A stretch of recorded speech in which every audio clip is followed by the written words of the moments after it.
Shalom saudaraku yang dikasihi oleh Tuhan.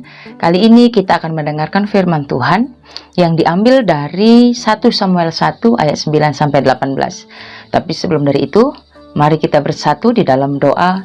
Kita berdoa.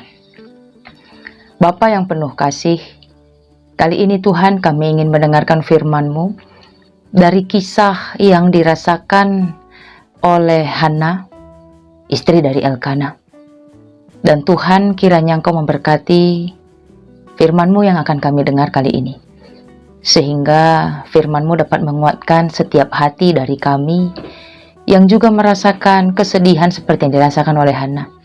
Tuhan berkati agar kami juga semakin dikuatkan seperti Engkau juga menguatkan Hana. Kami berdoa di dalam nama Yesus Tuhan kami. Amin. Saudaraku yang dikasihi oleh Tuhan, kami akan bacakan kitab kita dari 1 Samuel 1 ayat 9 sampai 18. Begini firman Tuhan. Pada suatu kali setelah mereka habis makan dan minum di Silo, berdirilah Hana, sedang Imam Eli duduk di kursi dekat tiang pintu bait suci Tuhan. Dan dengan hati pedih ia berdoa kepada Tuhan sambil menangis terseduh-seduh. Kemudian bernazarlah ia, katanya, Tuhan semesta alam, jika sungguh-sungguh Engkau memperhatikan sengsara hamba-Mu ini dan mengingat kepada aku dan tidak melupakan hamba-Mu ini, tetapi memberikan kepada hamba-Mu ini seorang anak laki-laki, maka aku akan memberikan dia kepada Tuhan untuk seumur hidupnya, dan pisau cukur tidak akan menyentuh kepalanya. Ketika perempuan itu terus-menerus berdoa di hadapan Tuhan, maka Eli mengamat-ngamati mulut perempuan itu. Dan karena Hana berkata-kata dalam hatinya dan hanya bibirnya saja bergerak-gerak, tetapi suaranya tidak kedengaran, maka Eli menyangka perempuan itu mabuk. Lalu kata Eli kepadanya, berapa lama lagi engkau berlaku sebagai orang mabuk? Lepaskanlah dirimu daripada mabukmu. Tetapi Hana menjawab, bukan, Tuanku, aku seorang perempuan yang sangat bersusah hati. Anggur ataupun minuman yang memabukkan tidak aku minum, melainkan aku mencurahkan isi hatiku di hadapan Tuhan. Janganlah anggap hamba-Mu ini seorang perempuan dursila. Sebab karena besarnya cemas dan sakit hati, aku berbicara demikian lama. Jawab Eli, pergilah dengan selamat, dan Allah Israel akan memberikan kepadamu apa yang engkau minta daripadanya. Sesudah itu berkatalah perempuan itu, biarlah hamba-Mu ini mendapat belas kasihan daripadamu. Lalu keluarlah perempuan itu, ia mau makan dan mukanya tidak muram lagi. Keesokan harinya bangunlah mereka itu pagi-pagi, lalu sujud menyembah di hadapan Tuhan. Kemudian pulanglah mereka ke rumahnya di Rama. Ketika Elkana bersetubuh dengan Hana istrinya, Tuhan ingat padanya. Sampai di sini firman Tuhan. Saudaraku, ada ungkapan, jika suami pulang ke rumah membawa sebotol madu, maka akan ada senyum di sudut bibir istrinya. Tapi jika suami pulang membawa seorang madu, maka akan ada air mata di sudut matanya. Ini ungkapan seseorang yang mengatakan bahwa nggak enak di madu. Dan inilah yang dirasakan oleh Hana. Betapa dia memiliki teman yang lain, yaitu istri Elkana, sebagai istri kedua dari Elkana. Kalau kita baca di ayat yang ketiga, dari tahun ke tahun, mereka pergi meninggalkan kotanya untuk sujud menyembah dan mempersembahkan korban kepada Tuhan alam, kepada Tuhan semesta alam di Silo.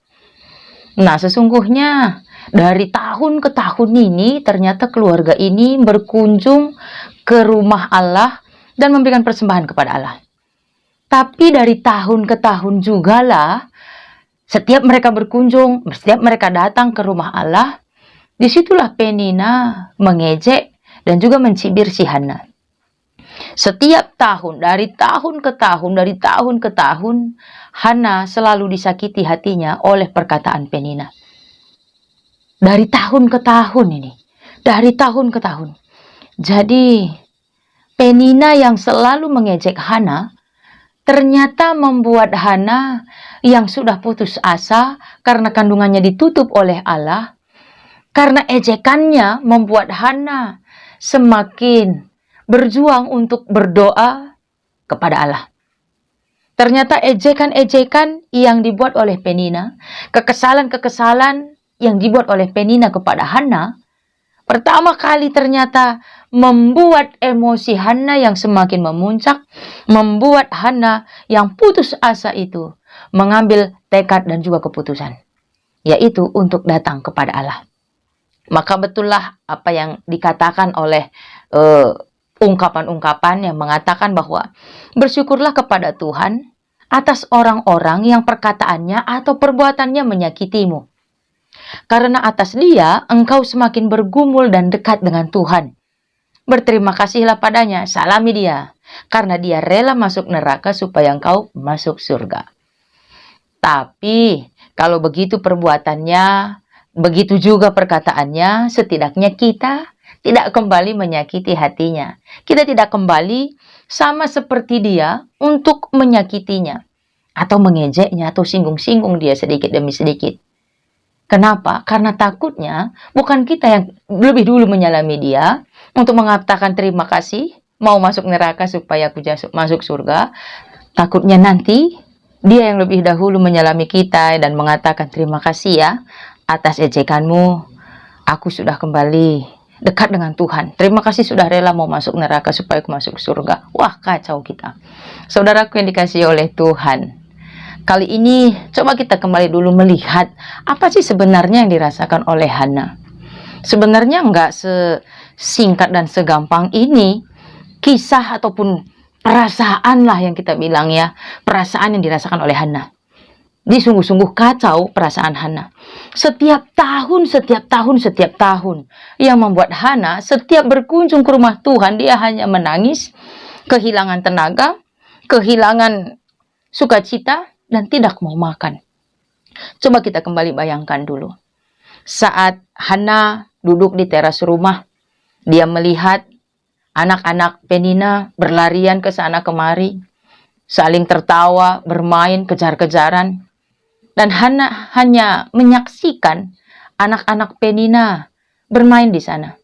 Tidak ada seorang anak pun yang datang menghampirinya, lalu memanggil dia, "Mama." Tidak ada.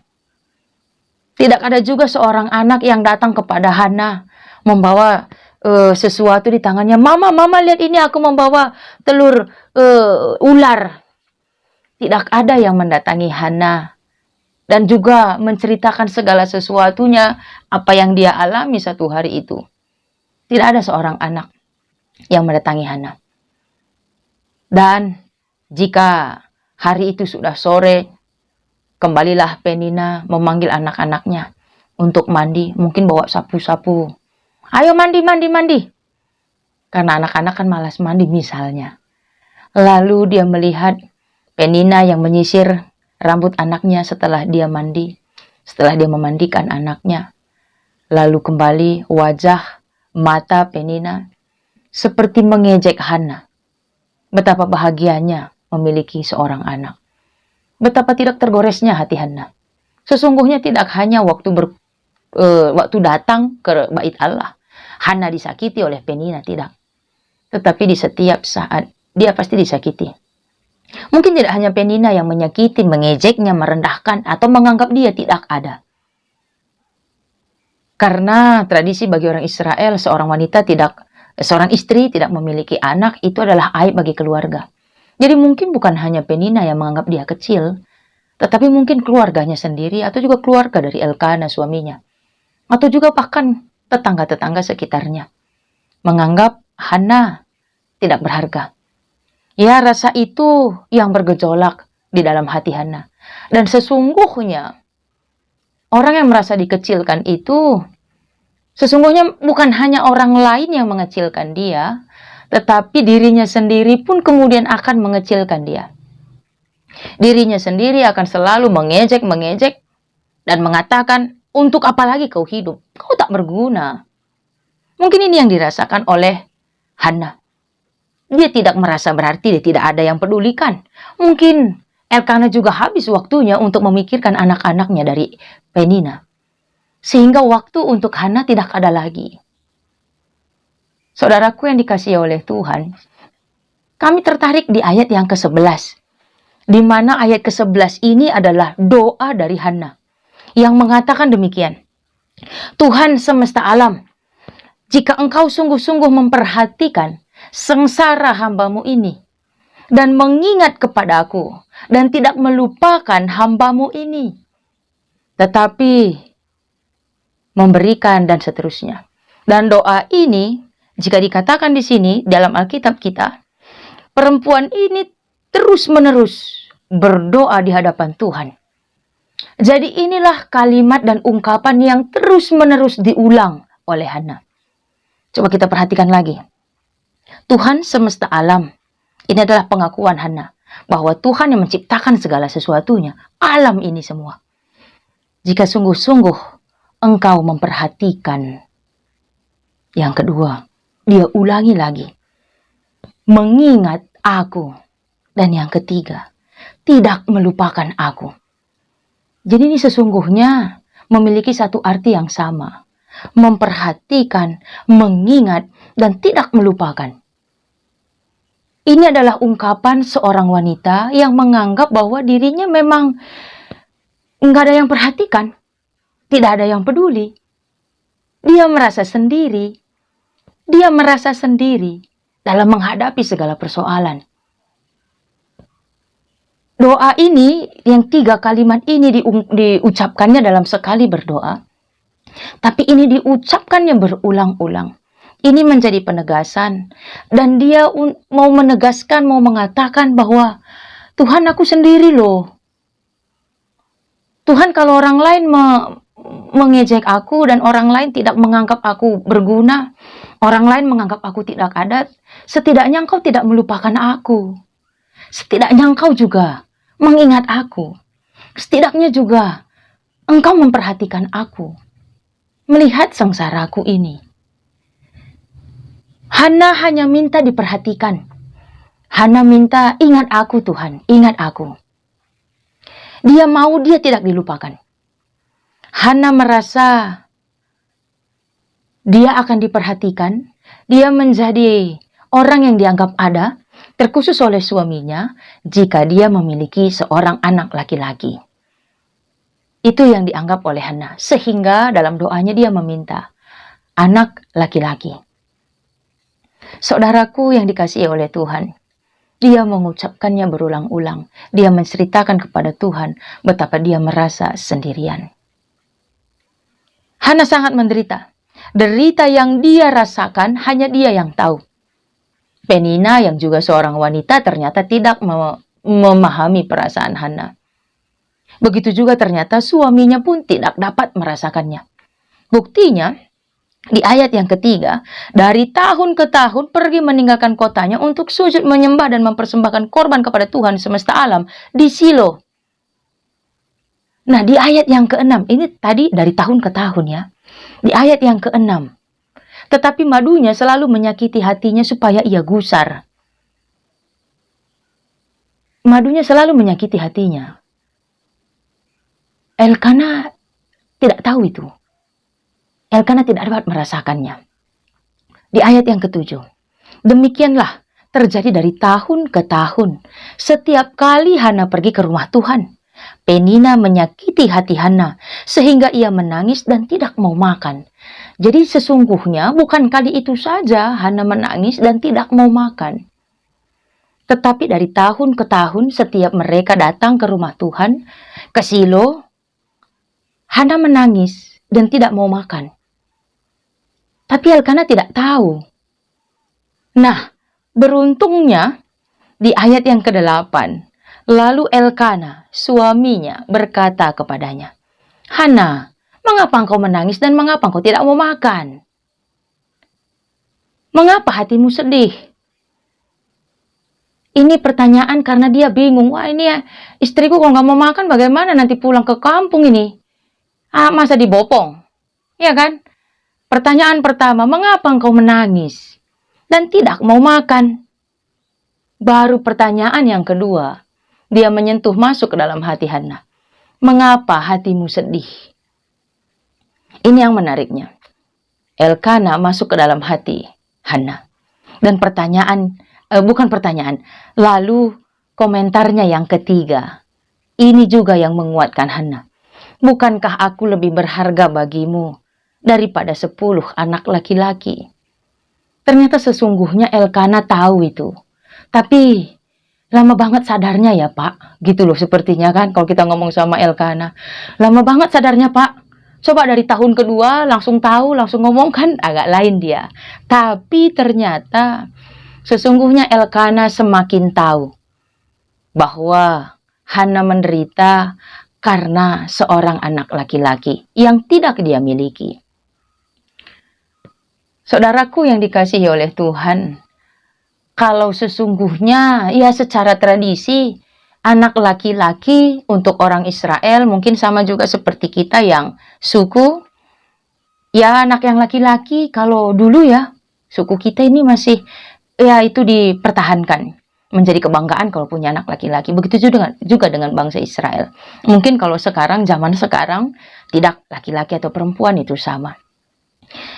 Tapi ungkapan dari Elkana, bukankah aku lebih berharga bagimu daripada 10 anak laki-laki?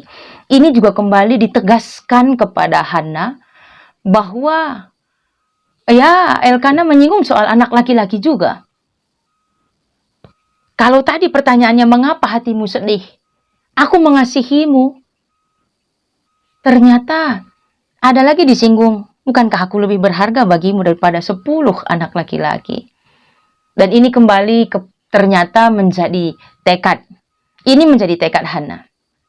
Di ayat yang ke-9. Pada suatu kali, setelah mereka habis makan dan minum di Silo, berdirilah Hana. Ternyata setelah perkataan Elkana yang menguatkan hati Hana, Hana mau makan dan minum. Dan kemudian Hana memiliki tekad. Dia akan berkata-kata kepada Tuhan. Karena tidak ada seorang pun yang dapat mengerti perasaan Hana. Dengan hati yang sedih, dia berdoa dan berbicara kepada Tuhan.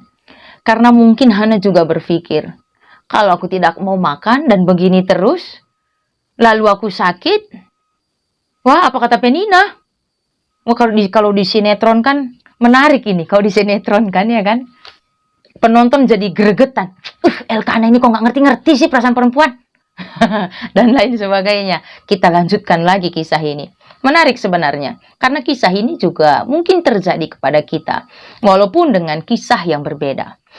Daripada nggak makan dan minum, lebih baik aku makan dan minum. Dia mengambil kekuatan supaya dia menjadi lebih segar, lebih semangat karena dia ingin bertemu dengan Tuhan yang adalah sahabatnya. Tuhan yang akan selalu mendengarkan hatinya. Dalam dukanya, dia makan dan minum. Dia kembali mendapatkan kekuatan di tubuhnya. Dan berjalan ke rumah Tuhan. Ya, tidak ada jalan lain. Tidak ada jalan yang lain. Cerita kepada orang mungkin hanya akan menambah omongan orang, menambah kesedihannya. Bercerita kepada Elkana mungkin juga tidak akan mengobati hatinya, tetapi akan mungkin menyakiti hatinya juga. Karena sudah bertahun-tahun Elkana tidak mengerti perasaannya. Jalan satu-satunya hanya cerita kepada Allah. Karena manusia tidak dapat mengerti dan memahami apa yang dirasakan oleh hatinya. Imam Eli pun tidak dapat merasakannya. Imam Eli tidak tahu. Sehingga hanya Tuhanlah yang dapat mengerti, masuk ke dalam hati setiap manusia yang datang padanya. Kalau orang Israel itu tidak hanya bernyanyi, mereka berekspresi. Tapi orang Israel saat berdoa juga mereka berekspresi. Sehingga dalam doanya, mereka mengeluarkan suara-suara yang kencang. Makanya Imam Eli kaget waktu Hana masuk berdoa kepada Tuhan hanya dengan bibir yang komat kamit. Suaranya tidak terdengar. Sehingga Imam Eli memperhatikan dan mengamat-ngamatinya. Dan dia berkata kepada Hana. Demikian katanya. Berapa lama lagi engkau berlaku sebagai orang mabuk? Lepaskanlah dirimu dari mabukmu itu. Saudaraku yang dikasihi oleh Tuhan. Hana yang disakiti oleh Penina. Hana yang tidak dimengerti oleh Elkana suaminya. Ternyata saat dia berdoa juga kepada Tuhan, ada juga ungkapan yang lain yang mungkin juga mengusik hatinya, yang mengganggu juga. Yang mungkin menyakiti hatinya juga. Sehingga Hana berkata, bukan Tuanku, Aku seorang perempuan yang sangat bersusah hati. Anggur ataupun minuman yang memabukkan tidak aku minum, melainkan aku mencurahkan isi hatiku di hadapan Tuhan. Lalu dilanjutkannya lagi. Janganlah anggap hambamu ini seorang perempuan dursila. Sebab karena besarnya cemas dan sakit hati, aku berbicara demikian lama. Saudaraku yang dikasihi oleh Tuhan, sakit hati Hana telah dia ucapkan kepada Tuhan. Dia keluarkan kepada Tuhan berulang-ulang dengan tangisannya yang terseduh-seduh. Tapi walaupun dia sudah datang kepada Tuhan, masih ada juga ternyata ungkapan yang lain yang memandang dia lain. Yang memandang sebelah mata padanya. Yang mengatakan padanya kalau dia itu sedang mabuk. Mungkin ada juga di antara kita yang bersusah payah, yang sedang berbeban berat. Lalu kita datang kepada Tuhan, kita berdoa. Lalu ada juga orang yang mengatakan, inilah nanti penghuni surga. Yang membuat kita merasa, serba salah. Mau bagaimana aku? Mau bagaimana lagi ini? Dan lain sebagainya. Namun, setelah Hana berdoa, menceritakan segala sesuatunya kepada Tuhan, Hana semakin dimampukan Tuhan di dalam doanya. Setelah dia berdoa, dia semakin dimampukan untuk menjawab Imam Eli dengan santun. Tidak dengan emosi, tapi dengan santun. Sehingga jawabnya di ayat yang ke-16, ayat yang ke-15, dan ayat yang ke-16. Dia menjawabnya dengan santun. Dia tetap merendahkan hatinya. Dan dia kembali menerima penegasan dari Imam Eli yang mengatakan bahwa, pergilah dengan selamat. Dan Allah Israel akan memberikan kepadamu apa yang engkau minta daripadanya. Ini adalah ungkapan Imam Eli yang luar biasa bagi Hana. Imam Eli tidak memberikan komentar lagi kepada Hana. Oh ya, kalau gitu jangan gitu doanya ya. Enggak. Imam Eli tidak memberikan komentar-komentar apapun lagi kepada Hana. Imam Eli hanya mengatakan, pergilah dengan selamat. Allah Israel akan memberikan kepadamu apa yang engkau minta. Ungkapan Imam Eli itu juga ternyata menguatkan Hana. Walaupun hasil dari doanya belum dia nikmati, belum dia dapatkan. Ungkapan Elkana yang mengatakan, bukankah aku lebih berharga daripada 10 orang anak laki-laki? Itu kembali juga mengingatkan Hana bahwa ya, dia ternyata memiliki seorang suami yang mengasihinya. Dan ungkapan Imam Eli yang mengatakan, pergilah dengan selamat. Allah Israel akan memberikan kepadamu apa yang kau minta. Itu juga kembali menjadi penguatan kepada Hana. Bahwa ternyata Allah mengingat dia. Allah Israel mengingat Hana. Dengan demikian, Hana pun memiliki kekuatan untuk pulang kembali ke kotanya. Tapi di ayat yang ke-18, sesudah itu berkatalah perempuan itu, biarlah hambamu ini mendapat belas kasihan daripadamu. Dia belum mendapatkan hasil dari doanya, tapi dia menerima seperti merasakan menerima berkat dari apa yang dikatakan oleh Imam Eli. Lalu keluarlah perempuan itu, ia mau makan dan mukanya tidak muram lagi. Saudaraku yang dikasihi oleh Tuhan, doa yang menguatkan Hana ternyata membuat dia semakin mampu menghadapi hidup. Walaupun jawaban dari doanya belum dia terima seketika itu juga. Doa yang menguatkan kita ternyata bukan pada hasil dari apa yang kita minta. Hana belum menerima apa yang dia minta. Kalau kita baca, setahun kemudian mengandunglah Hana. Setahun kemudian, bukan minggu berikutnya, tapi setahun kemudian mengandunglah Hana. Saudaraku yang dikasihi Tuhan, doa yang sudah diucapkan oleh Hana membuat hati Hana semakin tenang dan semakin tenang. Gejolak emosinya mulai meredam. Dia juga mulai dapat menerima dan berserah kepada Tuhan semesta alam, Allah Israel, atas apa yang sudah terjadi dalam hidupnya. Walaupun dia masih berpengharapan kepada Tuhan. Itulah doa. Doa menenangkan setiap hati. Dan Hana percaya betapa Allah mengingat dan memperhatikan sengsaranya. Teruslah berdoa kepada Tuhan. Ceritakanlah semua isi hatimu. Walaupun ejekan, walaupun beban, walaupun pandangan sinis orang akan ada datang kepada kita. Tapi teruslah berdoa. Dan jangan tidak mau makan. Makanlah supaya engkau memiliki kekuatan untuk datang kepada Tuhan di dalam doa. Kecuali jika engkau memang melakukan doa puasa. Dan akibat dari doa Hana, membuat Hana mampu melewati hari-harinya, tidak kembali mengejek Penina. Tidak kembali melihat ataupun memandang sinis Penina. Dan juga tidak meneriaki Imam Eli waktu itu. Itulah upah doa yang diterima oleh Hana. Doa Hana ternyata membuat dirinya semakin kuat untuk menghadapi Penina yang akan dia lihat di sepanjang hidupnya walaupun sepulang dari Silo. Doa menguatkan Hana untuk semakin tenang di hadapan Penina. Doa Hana membuat dirinya semakin mampu untuk menahan emosinya, menahan serangan-serangan dari Penina. Dan doa Hana kembali membuat Allah membuka kandungan yang telah ditutup oleh Allah sendiri. Teruslah berdoa kepada Tuhan. Walau engkau dihina, walau engkau diejek, walau engkau merasa tidak ada yang mengerti hatimu, teruslah berdoa kepada Allah. Walaupun engkau digosipin, tetaplah tenang, tetaplah berdoa. Jika engkau harus menangis di hadapan Tuhan, menangislah. Menjeritlah jika itu dapat membuat hatimu semakin plong, semakin terbuka untuk menerima berkat-berkat dan juga menerima kasih sayang Tuhan dan semakin dapat merasakan betapa Tuhan mengasihimu. Teruslah berdoa karena Tuhan merindukan setiap hati yang luka untuk datang kepadanya, untuk disembuhkan oleh Allah. Tuhan mengasihimu. Amin. Kita berdoa. Bapa yang penuh kasih, terima kasih ternyata ada Engkau yang selalu memperhatikan.